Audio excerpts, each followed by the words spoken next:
Estamos en el domingo de Quincuagésima. Lectura de la epístola del apóstol San Pablo a los Romanos. Hermanos, si yo hablase todas las lenguas de los hombres y de los ángeles, y no tuviese caridad, sería como metal que suena o campana que retiñe. Y si tuviera el don de profecía, y penetrase todos los misterios y leyese todas las ciencias, y si tuviese toda la fe hasta poder trasladar los montes de una parte a otra, y con todo esto no tuviese caridad, nada sería. Y si distribuyese todos mis bienes para dar de comer a los pobres, y entregase mi cuerpo a las llamas, no teniendo caridad, nada me aprovecharía. La caridad es paciente, es benigna. La caridad no es envidiosa, no obra inconsideradamente, no se ensoberbece, no es ambiciosa, no busca su provecho, no se irrita, no piensa mal, no le agrada la iniquidad, mas se le complace en la verdad. Todo lo sobrelleva, todo lo cree, todo lo espera, todo lo soporta. La caridad nunca fenece. Aunque terminen las profecías y cesen las lenguas y se acabe la ciencia, porque ahora es imperfecto el conocimiento e imperfecta la profecía. Mas cuando llegue lo que es perfecto, desaparecerá lo imperfecto. Cuando yo era niño, hablaba como niño, juzgaba como niño, discurría como niño. Mas cuando fui ya hombre, di de mano a las cosas de niño. Ahora vemos a Dios como en un espejo, bajo oscuras imágenes, mas entonces lo veremos cara a cara. Ahora lo conozco imperfectamente, mas entonces lo conoceré como yo soy conocido por Dios. Ahora permanecen estas tres virtudes, la fe, la esperanza y la caridad, pero de las tres la mayor es la caridad. Continuación del Santo Evangelio según San Lucas. En aquel tiempo tomó Jesús aparte a los 12 discípulos apóstoles y les dijo: mirad que vamos a Jerusalén, y se cumplirá todo cuanto escribieron los profetas del Hijo del Hombre, porque será entregado a los gentiles y escarnecido, azotado y escupido, y después de haberlo azotado le quitarán la vida. Y resucitará al tercer día. Mas ellos no entendieron nada de esto, pues semejante lenguaje les era desconocido, y no entendían lo que les decía. Y aconteció que acercándose a Jericó, estaba un ciego sentado a la vera del camino, pidiendo limosna. Al oír el tropel de gente que pasaba, preguntó qué era aquello, y le dijeron que pasaba Jesús Nazareno. Y exclamó diciendo: Jesús, hijo de David, compadécete de mí. Los que iban delante lo increpaban para que callase. Mas él gritaba mucho más: Hijo de David, compadécete de mí. Jesús, parándose, mandó que se lo trajesen. Y cuando estuvo cerca le preguntó, diciendo: ¿qué quieres que te haga? Le respondió: Señor, que vea. Y le dijo Jesús: ve, tu fe te ha salvado. Y al instante vio y lo seguía, glorificando a Dios. Y al ver esto todo el pueblo alabó a Dios. Quisiera recordar que este miércoles próximo es miércoles de ceniza. Para los que no pueden asistir a la ceremonia, traten de santificar este día. Este día obliga al ayuno, la abstinencia y el ayuno, así que no olvidarse de practicar la abstinencia y el ayuno. Se recomienda, aunque no sea ya más obligatorio, hacer un poquito más de ayuno durante la Cuaresma. Pueden hacerlo también los viernes, aunque el Viernes Santo sí obliga como el miércoles de ceniza. Así que pueden hacerlo, es muy aconsejado que lo hagan alguna vez más, o si les permite la salud, pues pueden hacerlo más seguido, el ayuno, por lo menos los viernes, y las témporas también de miércoles, viernes y sábado de las témporas. También se recomienda hacer el ayuno, y pueden hacer alguna otra penitencia, pero en otros tiempos en la iglesia se practicaba el ayuno todos los días de Cuaresma, así que ahí tienen lo que pasaba en realidad en otros tiempos. También hay otras maneras de hacer penitencia. Les pasaré a mis fieles el sobre para el diezmo, porque yo lo estoy dando también en 2 veces al año, en tiempo de Adviento y en tiempo de Cuaresma. Entonces les pasaré el sobre apenas haya oportunidad para ayudar a la iglesia. Y también que se acuerden que pues yo tengo gastos, particularmente la renta de mi casa, que es poco pesado este gasto, pues les pido su apoyo. La vida está siempre cada vez más difícil y más cara todas las cosas. Hay que recordar que normalmente la práctica de la iglesia es que se hagan las 40 horas en reparación a los pecados del carnaval, que se hacen siempre antes del miércoles de ceniza.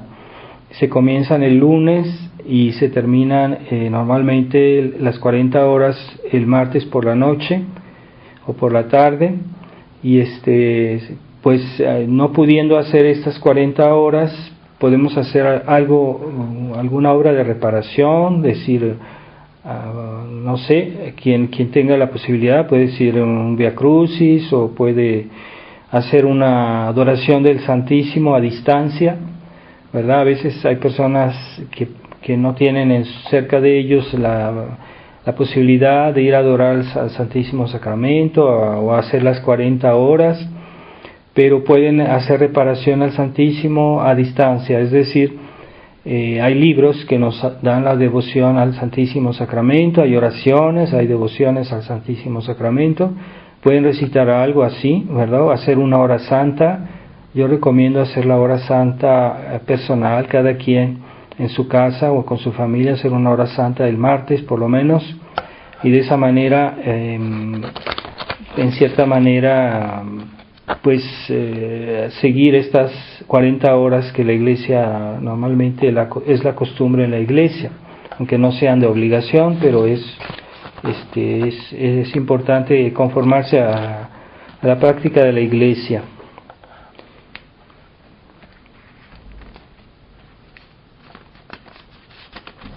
Este año la Semana Santa vendrá muy pronto, y recuerdo que el lunes santo va a ser como en 1991, cuando murió Monseñor Lefebvre, que el Viernes Santo cayó un 25 de marzo. Así que este año va a renovarse eso. Entonces tengamos presente que en esta Semana Santa se renovará el mismo día que Monseñor Lefebvre murió. Hoy era un lunes santo y era al mismo tiempo la fiesta de la Anunciación.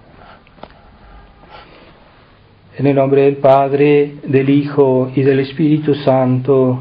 Amén. Ave María Purísima, sin pecado concebida. Estimados hermanos, estamos en este domingo de quincuagésima, tiempo de penitencia ya, pero no la penitencia cuaresmal, que es más estricta y más exigente. Sin embargo, es tiempo de penitencia. Por eso también se usan los ornamentos de color morado, para implorar a Dios, pues, por nuestra penitencia, su misericordia. Así como este ciego de nacimiento que nos dice el Evangelio, que insistió al saber que iba pasando por ahí Jesús, él se puso a gritar que lo sanase. Entonces este ciego nos da el ejemplo de la perseverancia en la oración, de recurrir a Jesús, de recurrir a su ayuda, a esta gracia que él tuvo de ser curado, y esta gracia pues Dios nos las da todos los días con los sacramentos de la iglesia, porque también tienen la propiedad de curar la ceguera espiritual que todos tenemos, quienes más, quienes menos. Tenemos esa ceguera espiritual que nos impide, si no ver las cosas de Dios, comprenderlas, o por lo menos nos impide de darles la importancia que tienen. Entonces eso también es ceguera, porque a veces sabemos que algo es verdad, pero no le damos la importancia que tiene, o le damos una importancia secundaria cuando es una importancia primaria. Y esa ceguedad, pues también vino Jesucristo a curarnos, ¿verdad? Entonces muchas veces estos milagros que hacía Jesucristo son figura de su obra espiritual en nuestras almas. Así que debemos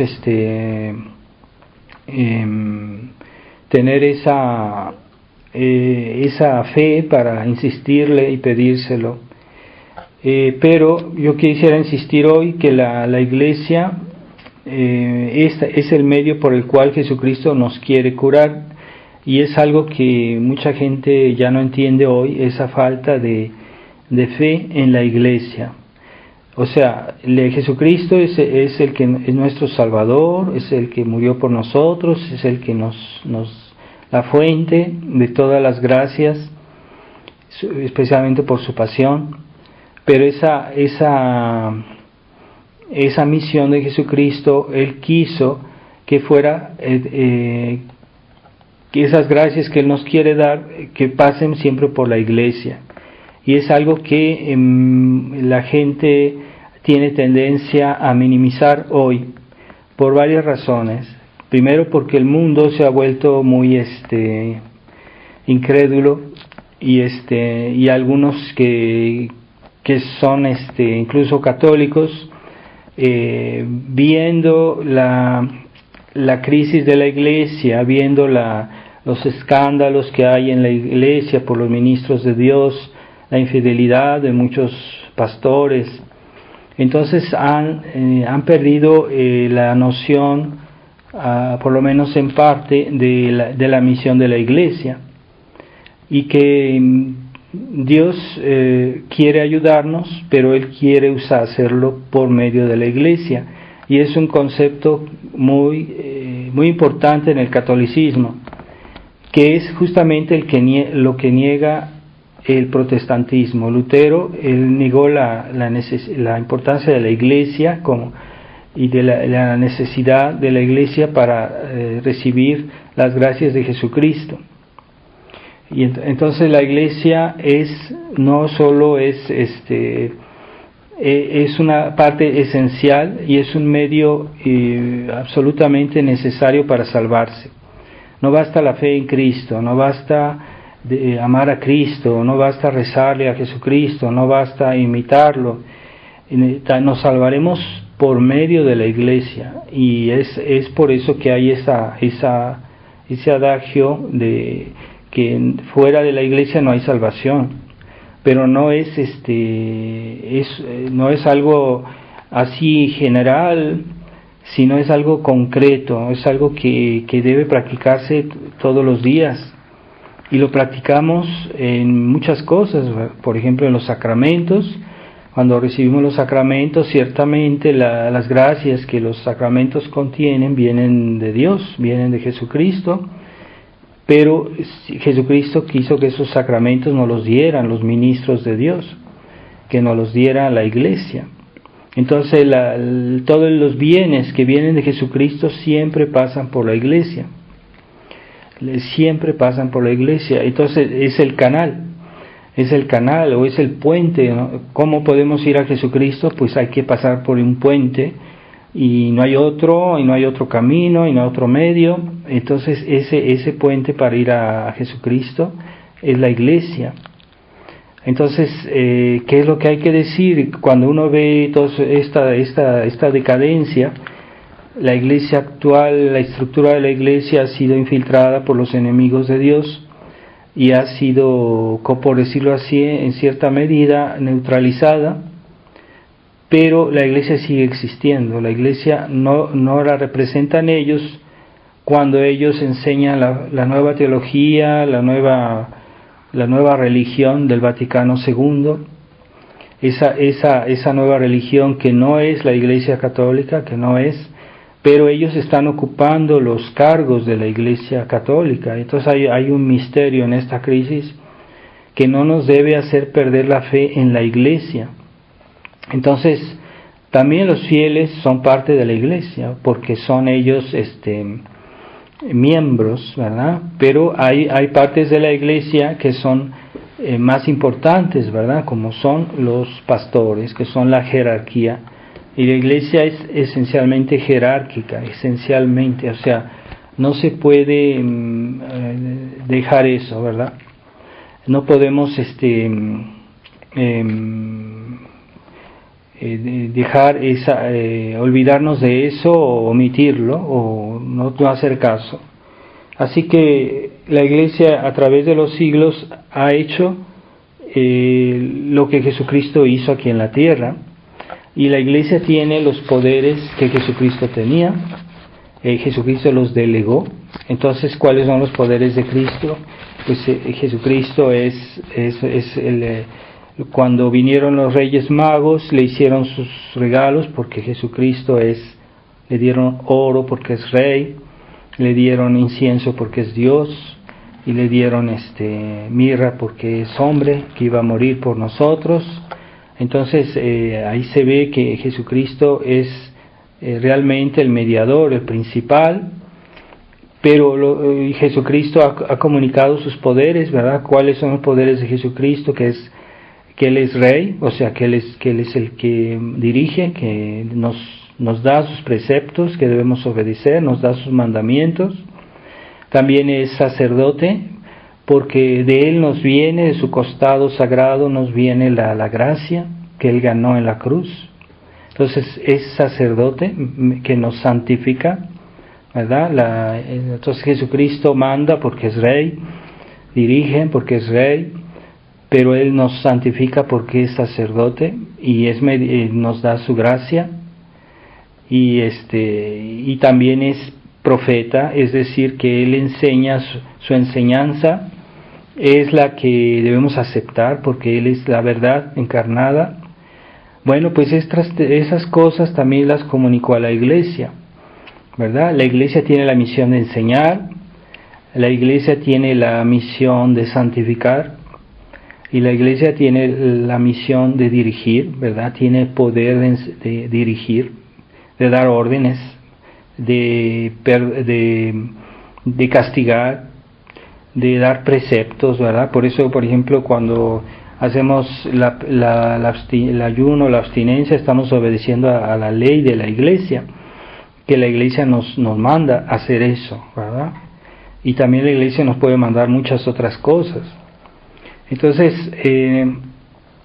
es más importante para nosotros pensar en la iglesia, porque es por la iglesia que nos salvamos y la iglesia que nos une a Jesucristo. Ciertamente caminamos en dirección a ir a estar con Jesucristo en el cielo, pero ¿cómo lo hacemos? Por medio de la iglesia. Entonces, cuando alguien toma un medio de transporte, pues él lo que quiere es ir al destino, es lo que quiere. El medio de transporte, pues es para ir a ese destino, pero si no usa ese medio de transporte no puede llegar a ese destino, no podrá. Así que hay un momento en que él piensa más en ese medio porque es muy importante. Si no piensa cómo lo va a hacer y de qué manera, si lo hace bien, entonces va a llegar a su destino. Entonces el Catecismo del Concilio de Trento insiste mucho y dice que es más importante en cierto punto hablar de predicar la iglesia, lo que es la iglesia, que hablar a veces incluso de Jesucristo mismo. No es porque no sea más importante de nuestro Señor o que no sea el fin, sino que en la práctica, en los hechos, necesitamos de pensar más en las obras de la iglesia, en los preceptos de la iglesia, en ser miembros de la iglesia para poder ir a Jesucristo. Entonces es algo que se ha disminuido hoy mucho, incluso en personas que son católicos tradicionales, a raíz de tantos males que hay en la iglesia oficial. Entonces hay que tener cuidado, no perder la fe en lo que es la iglesia, en la necesidad de la iglesia. Aunque los ministros actuales se comporten mal, pero nosotros tenemos todo un capital de enseñanza que viene de 2000 años de la iglesia, y podemos siempre hacer referencia a todos los papas de la historia, que son muchísimos. Y estos que han hecho el Concilio Vaticano II, pues son una minoría, es por un breve tiempo, si lo miramos con respecto a 2000 años de historia de la Iglesia. Entonces debemos referirnos a ese poder de la Iglesia de enseñar, que viene del de Jesucristo. Jesucristo es el Maestro, porque es la verdad divina, es Dios, es la verdad eterna. Y Él ha comunicado ese carisma de la enseñanza a la Iglesia. Entonces debemos referirnos a la enseñanza de la Iglesia de siempre, y no a nuestra opinión, ¿verdad? No a nuestro juicio, que puede equivocarse. Entonces debemos siempre hacer referencia a qué enseñó la Iglesia, todos los papas enseñaron. Y siempre ese poder, pues, de enseñar, pues también lo tienen los obispos, lo tendrían normalmente, si no fueran infieles a esa gracia, porque tienen esa gracia de enseñar. Pero si quieren ser infieles, pueden ser infieles, porque si quieren ir contra esa gracia que han recibido o que deberían haber recibido, pueden ir contra, así como un católico cuando es bautizado recibe la gracia para ser un buen católico y tiene los medios, pero si él quiere puede ser infiel a esa gracia y puede portarse mal y puede hacer pecados pero él sí recibió una gracia para poder salvarse y poder santificarse. Entonces puede pasar que haya ministros de Dios que tienen esa gracia de la enseñanza, pero que no la utilizan o que no la aceptan. Y ahí está el misterio, ¿verdad?, de lo que está pasando hoy en la iglesia. Pero no podemos decir que porque alguien ha sido infiel, entonces ya no es. O sea, por ejemplo, alguien que está bautizado, que es católico, que se porta mal, yo no voy a decir porque es un mal católico que ya no es católico. Sí es católico, pero es un mal católico. Y así puede pasar en la iglesia, que haya ministros que tienen los poderes que Jesucristo le delegó, pero que no hacen uso de ellos o hacen mal uso, o incluso eclipsan completamente a Jesucristo en su vida y ya no permiten que pase los dones que nos vienen de Jesucristo. Eso puede pasar. Y ha pasado muchas veces en la historia, pero no siempre.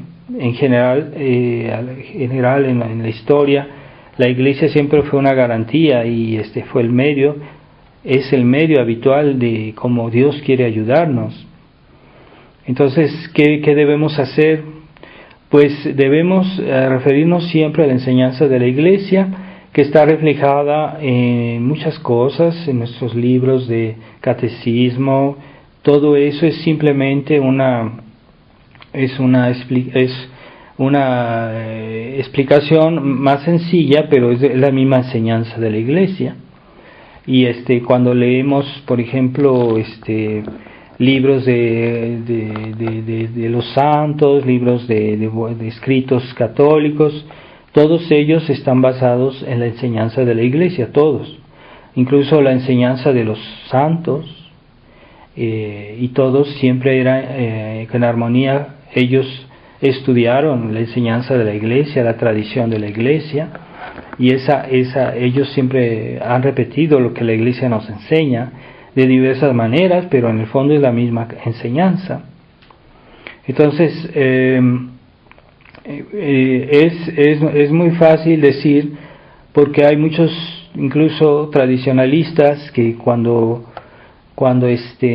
hablan de la enseñanza de la Iglesia, pues dicen, bueno, es que la Iglesia en el Concilio Vaticano I habló de la infalibilidad de la Iglesia, y que el Papa es infalible. Por ejemplo, es infalible cuando se cumplen las condiciones que la Iglesia puso para que fuera infalible.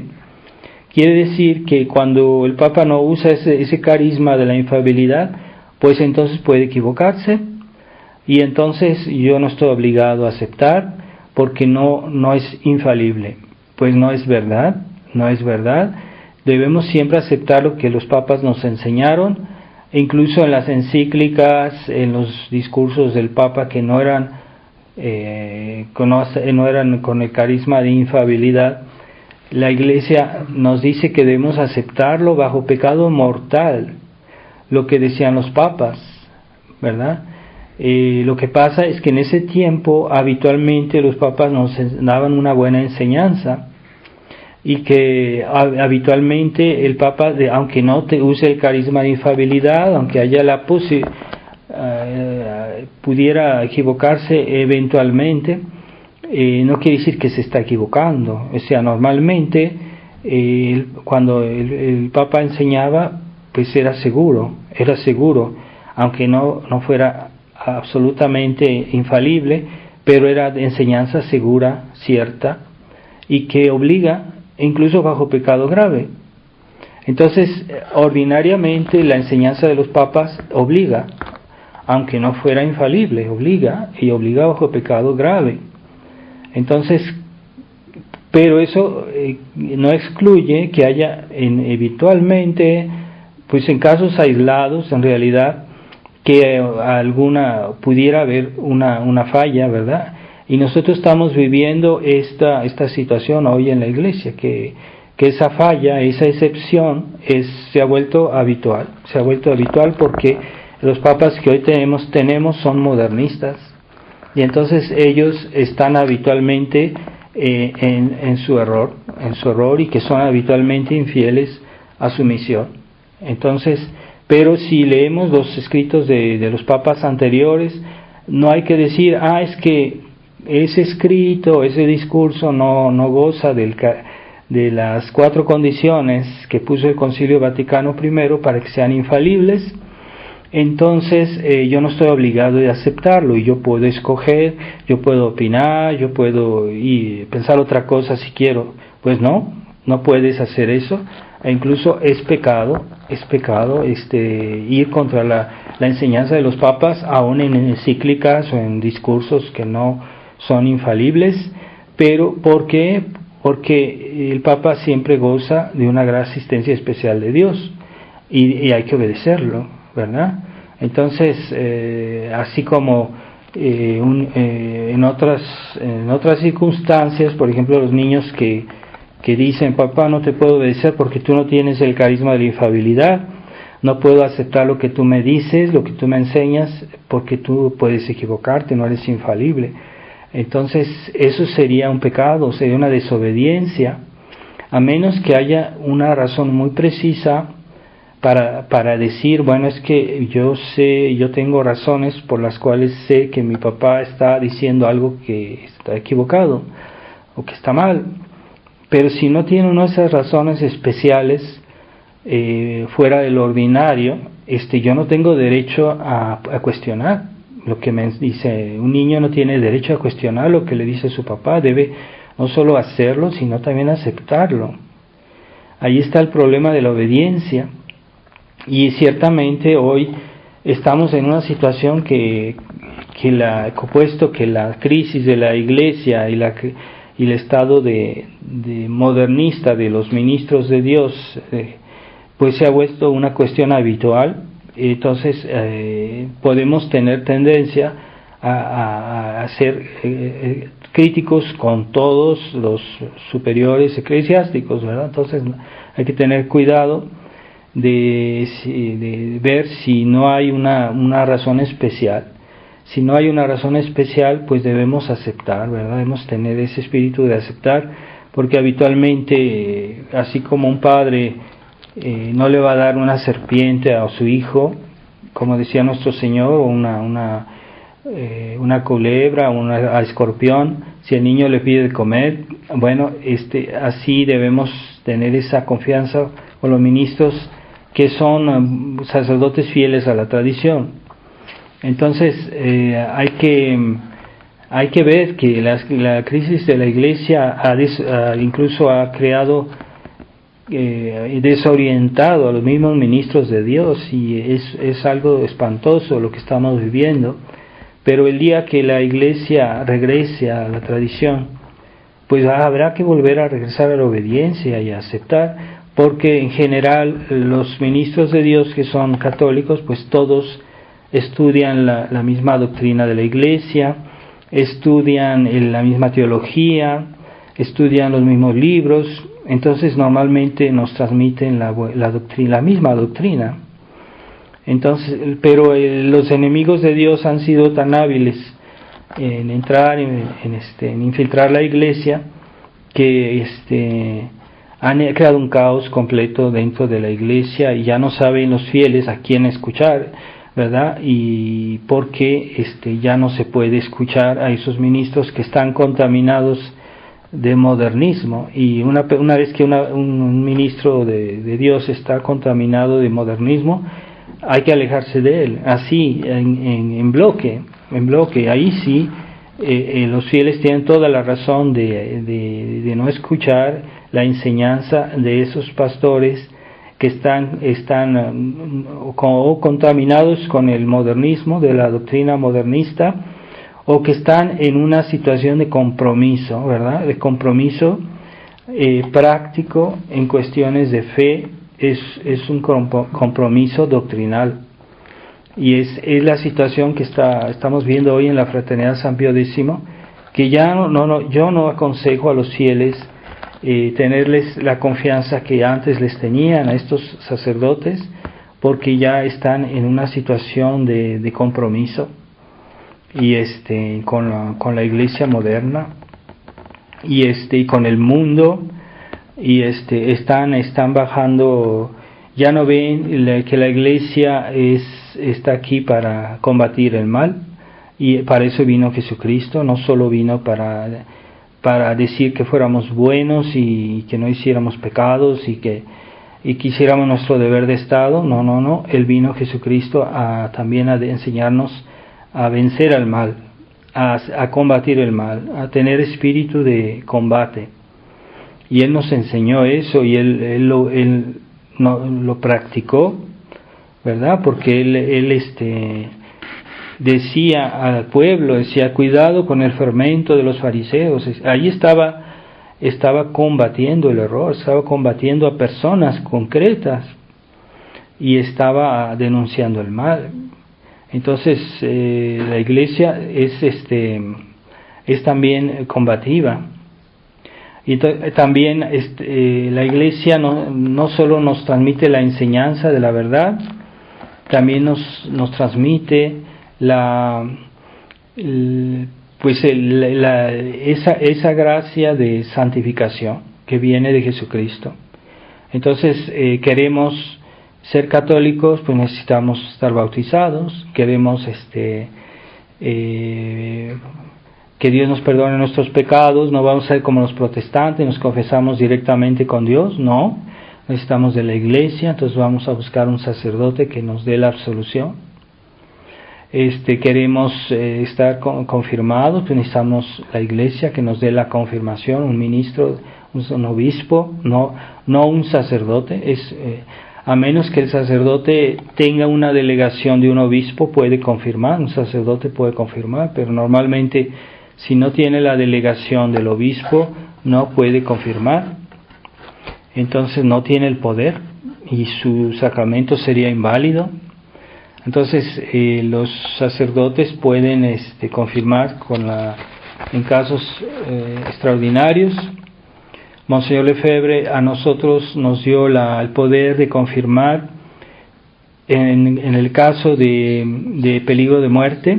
Un sacerdote de la fraternidad podía confirmar a una persona moribunda que estaba, y también el caso de un matrimonio, cuando unas personas se van a casar. Monseñor Lefebvre nos dio ese poder que él mismo había recibido, porque los obispos misioneros en el tiempo de Pío XII tenían ese poder los sacerdotes misioneros, ¿verdad? Entonces, así que necesitamos de la Iglesia para nuestra santificación. Si vamos a comulgar, pues necesitamos un sacerdote. Si queremos ir a misa, pues necesitamos un sacerdote. Entonces, es el medio habitual como Jesucristo nos santifica.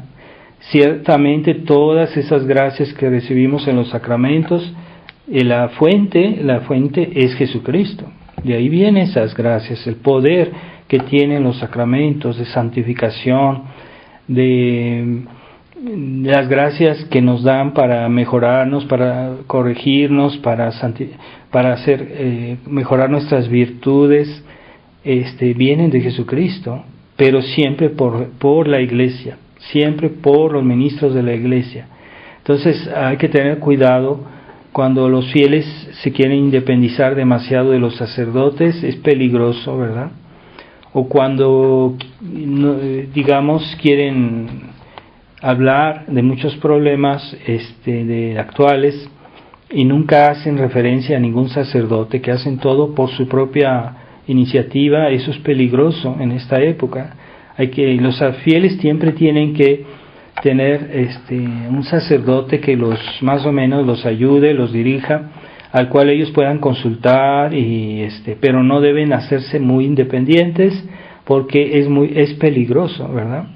Incluso cuando estudiamos los documentos de los papas anteriores, a veces los textos no son fáciles de entender. O sea, necesitamos a veces que alguien nos los explique, porque a veces la Iglesia tiene palabras, expresiones que parecen que nosotros las entendemos, pero en realidad no es así. O sea, necesitan explicación.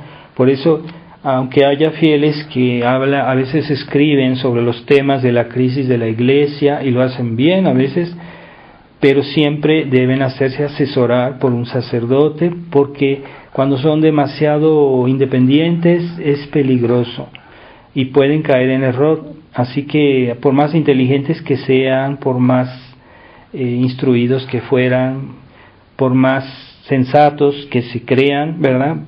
Siempre hay que tener a un sacerdote que los siga, que los aconseje, pero que sea un sacerdote que es realmente tradicional, porque hay unos que no son realmente tradicionales, que son fieles no a una parte de la fe, sino a toda la enseñanza. Y yo doy como un criterio pues la enseñanza que nos dejó Monseñor Lefebvre, porque él no enseñaba su enseñanza, sino él enseñaba lo que él había recibido de la Iglesia. Como él decía, yo transmití lo que he recibido.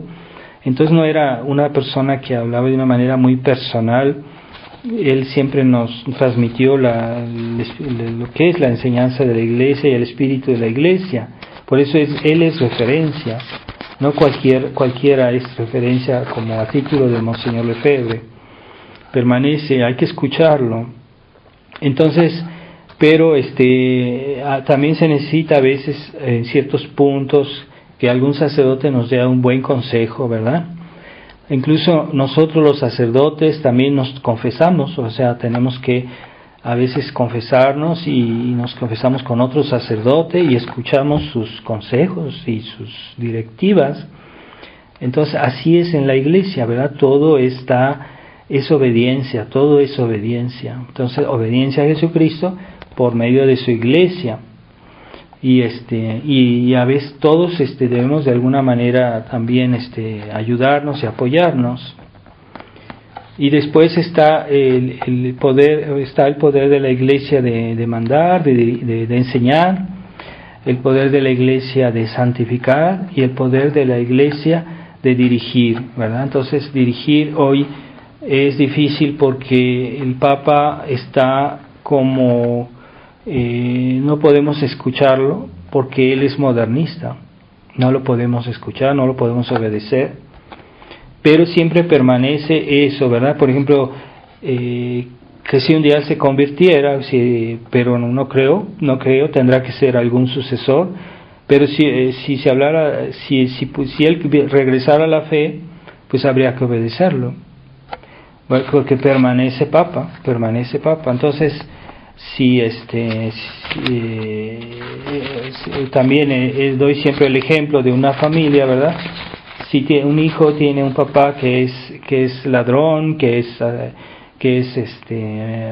se porta mal, que da malos consejos, pero aunque se porte mal, ese es su papá a ese niño, y ese niño le debe tener respeto aun si su papá se porta mal. No debe escucharlo, no debe imitarlo, pero debe respetarlo. Y si su papá un día cambia y se convierte y se porta bien, entonces él lo tiene que obedecer. O sea, quiere decir que aun cuando su papá se porta mal, de todos modos permanece su papá, al que en principio debería obedecerlo, aunque si se porta mal no lo obedece, pero es excepcional. O sea, la regla es que es su papá y permanece. Entonces, si un día viene la Iglesia, viene un buen papa, pues habrá que obedecerlo. Ahora no podemos obedecerlo, ¿verdad? Entonces las directivas que hoy nos dan, pues son muy malas, ¿verdad? Las encíclicas que ha sacado el Papa Francisco, lo que dice, lo que aconseja, que la gente haga todas estas cuestiones que están ahorita de moda, que hacen daño, que están mal, que son directivas mundialistas que él secunda, que él aconseja. Y él aconseja de obedecer a los mundialistas que quieren destruir a la humanidad, que son enemigos de Dios. Él dijo que hay que obedecerlos. Entonces, ¿cómo vamos a obedecerlos? Es absurdo, ¿verdad? Entonces la Iglesia está en una situación que está ocupada incluso por sus enemigos, porque hay muchos hombres que son masones que han entrado en la Iglesia para destruirla y que están ocupando los puestos de la Iglesia. Entonces es un misterio lo que estamos viviendo, es un misterio, pero no debemos perder la fe en la Iglesia.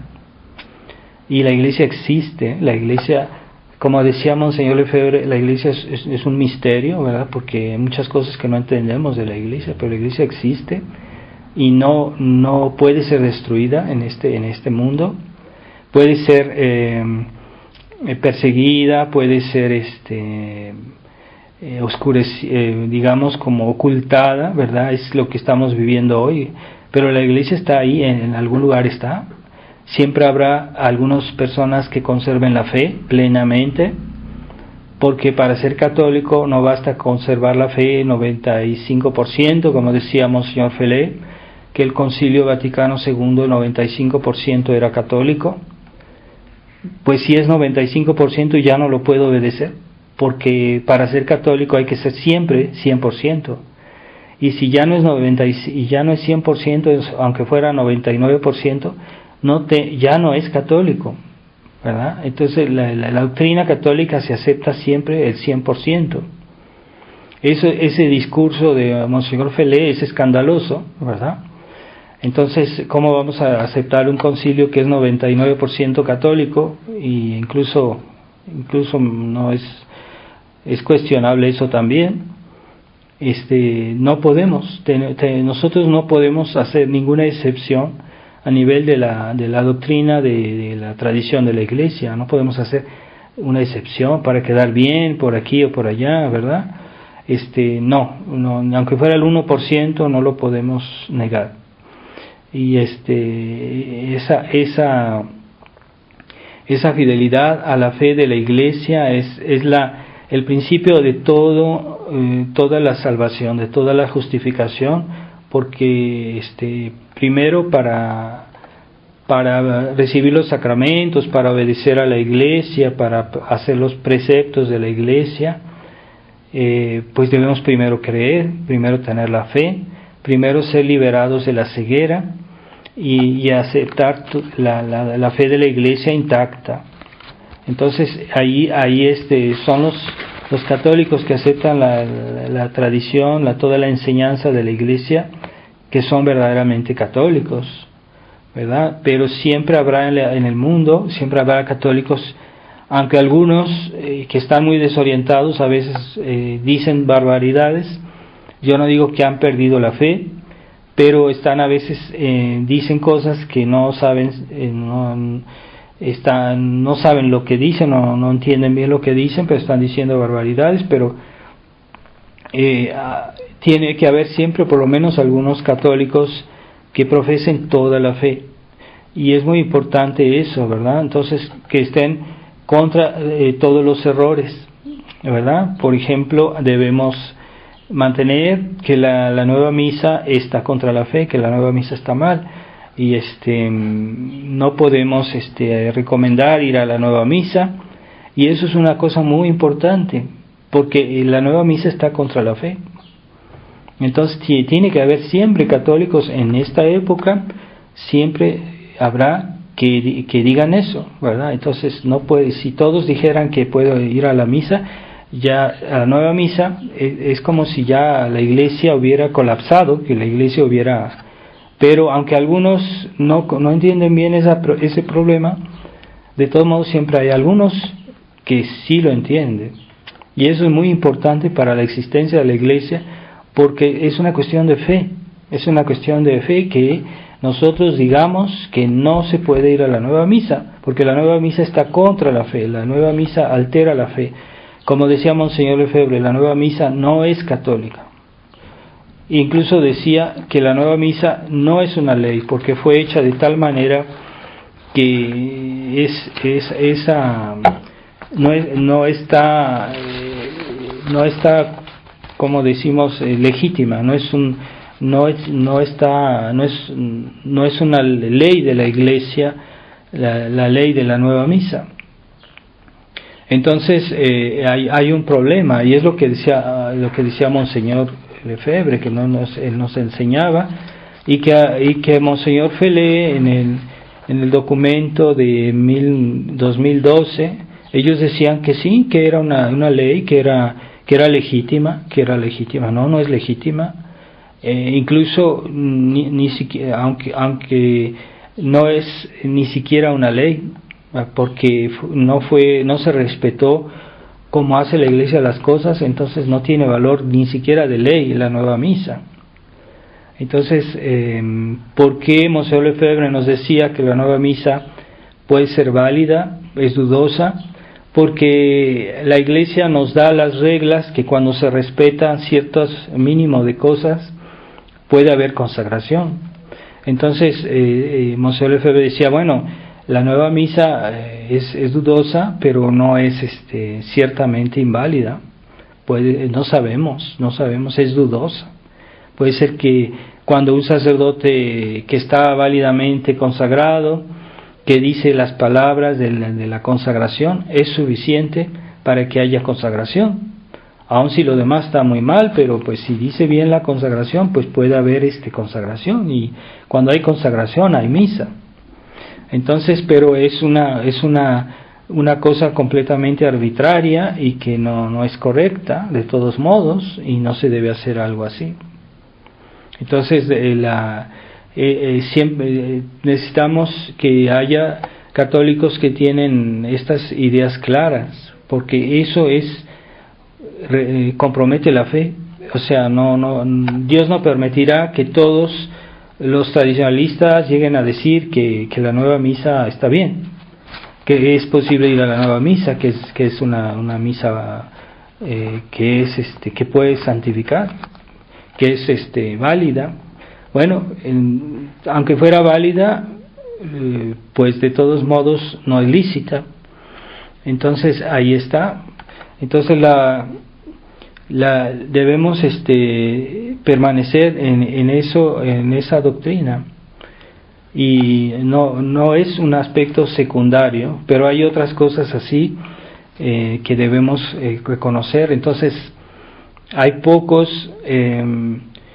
que ven todos los problemas que hay hoy en la iglesia, o que ven algunos, y hay mucha gente, hay incluso sacerdotes que están reaccionando y que han caminado, por decirlo así, en dirección de la tradición. Se ve a veces en internet cosas de personas que están buscando la verdad, y es una buena noticia, y esperemos que sigan así, pero yo no veo que ellos hayan descubierto toda la verdad. Han descubierto una gran parte de la verdad, puede ser, pero no es suficiente, porque hay sacerdotes que hacen algunas videos, conferencias muy interesantes, pero para ellos están con el catecismo del cardenal Ratzinger, que ese catecismo no es católico, también tiene problemas, es modernista, pero muy discretamente, pero es modernista. Entonces hay católicos que quieren la nueva misa, la misa tradicional, pero aceptan el Concilio Vaticano II, todavía no ven el problema del concilio, o como el cardenal Monseñor Schneider, que también a veces habla muy bien sobre la tradición, sobre los problemas actuales, pero para él el Concilio Vaticano II está bien, solo hay que corregirlo. Y no es la postura de Monseñor Lefebvre. Monseñor Lefebvre decía, no, el Concilio Vaticano II, aunque tenga pasajes que parecen católicos, pero no hay que verlos separados del contexto. Hay en todos los textos del concilio un estado de ánimo, un espíritu que es malo, y que no se puede separar de los textos, aun si hagamos una contorsión mental. No se puede. Entonces Monseñor Lefebvre decía, el concilio como tal, todo está cuestionado, todo no hay que seguirlo, y habrá que volver a comenzar de cero. Y esa es y también Monseñor Schneider pues también piensa que hay otras cosas así que solo se pueden corregir, pero es un error. Aunque sea tal vez una persona muy bien intencionada, pero no es suficiente, todavía no ha hecho todo el camino para encontrar toda la tradición, le falta. Hay personas que se entusiasman con él, pero todavía él no ha entendido, mientras que Monseñor Vigano sí, él ya vio todo el problema y está pues más conforme a la enseñanza de Monseñor Lefebvre, que es una manera de hablar, porque no es la enseñanza de Monseñor Lefebvre. Monseñor Lefebvre nos transmitió la enseñanza de la iglesia, y él tenía el espíritu de la iglesia, se conformaba mucho, se preocupaba mucho por hablar siempre en nombre de la iglesia, no en nombre propio. Y entonces pues una manera de hablar, decir bueno lo que Monseñor Lefebvre decía, pero él realmente representaba a la iglesia, hay que escucharlo. Entonces la gran lección de este día es que necesitamos de la iglesia, debemos rezar porque los miembros y enfermos de la iglesia no hagan sombra a la iglesia, al Espíritu Santo que está en la iglesia, y que no hagan que la iglesia no pueda hacernos bien, ¿verdad? Entonces todos necesitamos de la iglesia, pero de una iglesia que esté bien, o sea, si los miembros están enfermos, pues la iglesia no nos puede ayudar mucho, ¿verdad? En verdad es como un sacerdote que es modernista, por más que esté bien ordenado, por más que sus sacramentos sean válidos, si él nos da una mala enseñanza, pues él está en cierta manera eclipsando lo que la iglesia podía transmitir por él. Y por eso hay que pedir por la conversión de los hombres de iglesia, y bueno, esa es la gran misión. O si no, por lo menos pedir para que Dios suscite vocaciones católicas que sean auténticas y realmente tradicionales y realmente contrarrevolucionarias, realmente antimodernistas, porque es necesario para que la Iglesia exista, que haya una fidelidad en toda la doctrina, 100%. Vamos a pedirle hoy a nuestro Señor que que Él, así como curó a este ciego, que nos cure a nosotros si algo en nosotros no es correcto, porque bueno, todos somos pecadores, pero lo que cuenta para ser un católico es que seamos fieles a toda la doctrina. Podemos ser pecadores, tener defectos, pero la doctrina todos la podemos reconocer, podemos aceptarla. Y bueno, a veces decimos, bueno, yo estoy contra tal pecado, pero después lo hacemos, pero por lo menos tenemos las ideas claras, y eso forma parte de la fe de la Iglesia, de decir, bueno, esto es pecado, esto es malo, eso por lo menos debemos aceptarlo, y pidámosle a Dios que nos dé esa fidelidad a la doctrina de la Iglesia, porque sin la fe de la Iglesia, pues la Iglesia está neutralizada, está eclipsada, y es lo que vemos hoy, porque la fe ya nadie la enseña, o la enseñan mal, o la enseñan parcialmente, y eso hace toda una sombra sobre todos los otros poderes de la Iglesia de santificar y de dirigir. Si no está claro, bien claro la primera misión de la Iglesia de enseñar, todo lo demás está deformado, está oscurecido. Entonces pidámosle a Dios que nos dé de la fidelidad y el amor a la verdad de Dios, la verdad de la tradición. Pedimos a Nuestra Señora su intercesión para que nos confirme en la verdad de la Iglesia. Ave María Purísima, sin pecado concebida. En el nombre del Padre, y del Hijo, y del Espíritu Santo. Amén.